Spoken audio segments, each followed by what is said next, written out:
शुरू करते हैं पहला प्रश्न शुरू करने से पहले हम लोगों को पूरे के पूरे एक्सरसाइज में केवल इस सूत्र की जरूरत पड़ेगी, बस पाइथागोरस प्रमेय वाली, कि कर्ण का वर्ग बराबर होता है आधार का वर्ग प्लस लंब का वर्ग। और किसी सूत्र की जरूरत ही नहीं है, इतने से काम चल जाएगा अपना, ज्यादातर काम चल जाएगा, थोड़ा बहुत हमें समरूपता की आवश्यकता पड़ेगी, बस मेन ये सूत्र है। दूसरी बात, सबसे बड़ी भुजा इन तीनों में हमेशा होती है कर्ण, फिक्स है ये, सबसे बड़ी भुजा कर्ण होती है। इसका ही इस्तेमाल करते हुए हम ये वाला प्रश्न करेंगे। देखो बहुत आसान सा प्रश्न है, कुछ त्रिभुजों की भुजाएं नीचे दी गई हैं, निर्धारित कीजिए कि इनमें से कौन कौन से त्रिभुज समकोण त्रिभुज है। हमें बताना है कौन कौन से समकोण त्रिभुज है।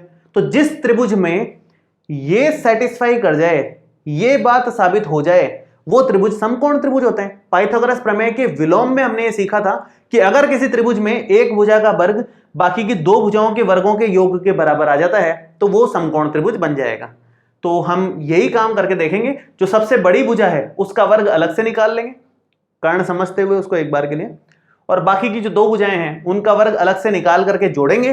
अगर बराबर आ गया तो पाइथागोरस प्रमेय के विलोम से हम ये कह सकते हैं कि दिया हुआ त्रिभुज समकोण त्रिभुज है, और जो सबसे बड़ी भुजा है वही हमारी कर्ण है। इस स्थिति में कर्ण की लंबाई भी याद कीजिए, तो सबसे बड़ी भुजा कर्ण हो जाएगी, उसमें कोई सोचने की बात नहीं है। चलिए शुरू करते हैं। सबसे पहला क्वेश्चन है ये वाला, मैं इस तरफ कर रहा हूं।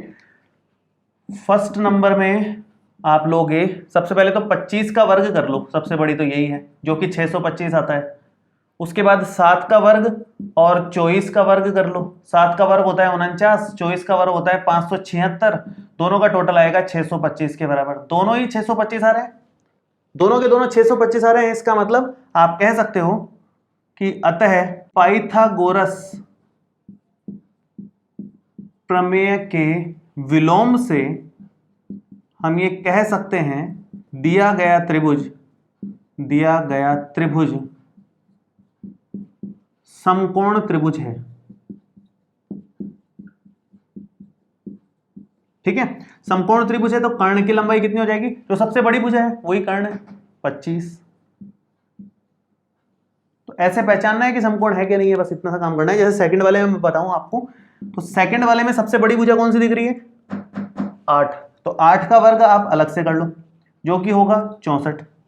बाकी 3 और 6 का वर्ग आप अलग से कर लो, 3 का वर्ग और 6 का वर्ग। 3 का वर्ग 9 आएगा, 6 का वर्ग 36 आएगा, दोनों मिलकर के 45 होंगे। बराबर नहीं आ रहा, इसका मतलब समकोण त्रिभुज नहीं है, समकोण त्रिभुज नहीं है।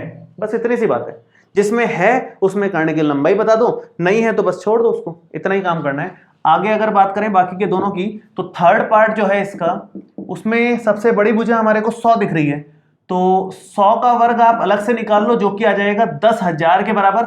2 जीरो के बदले 4 जीरो लग जाएगी, और तो कुछ होगा नहीं इसमें।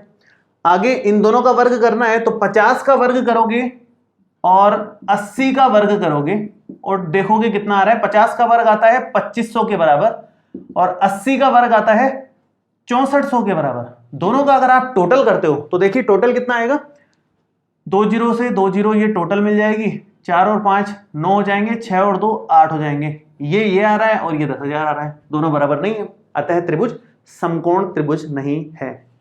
तो आप लिखोगे कि यह समकोण त्रिभुज नहीं है। आप पूरा लाइन लिख लेना, मैं शॉर्ट में लिखा हूं, ठीक है। चलिए लास्ट 13 12 5, सबसे बड़ी भुजा 13 सेंटीमीटर। तो चौथे केस में सबसे बड़ी भुजा आप लोगे 13 का वर्ग मतलब 169, और बाकी की जो दो भुजाएं हैं 5 का वर्ग और 12 का वर्ग, वो कितना बनेगा, 5 का वर्ग होता है 25 और 12 का वर्ग होता है 144, दोनों मिलकर के 169 ही बनते हैं। तो पाइथागोरस थ्योरम के विलोम से हम कह सकते हैं कि ये समकोण त्रिभुज है। वो पूरी लाइन आपको लिखनी है, मैं सीधा लिख देता हूं कि ये समकोण त्रिभुज है, ठीक है। और समकोण त्रिभुज है तो कर्ण की लंबाई कितनी हो जाएगी, जो सबसे बड़ी भुजा है, सबसे बड़ी भुजा कौन सी है, 13 सेंटीमीटर, तो कर्ण हो गया 13 सेंटीमीटर के बराबर, ठीक है। ये है पहला क्वेश्चन। इस तरह से आसानी से आप पता लगा सकते हो कि कौन सा त्रिभुज समकोण त्रिभुज है।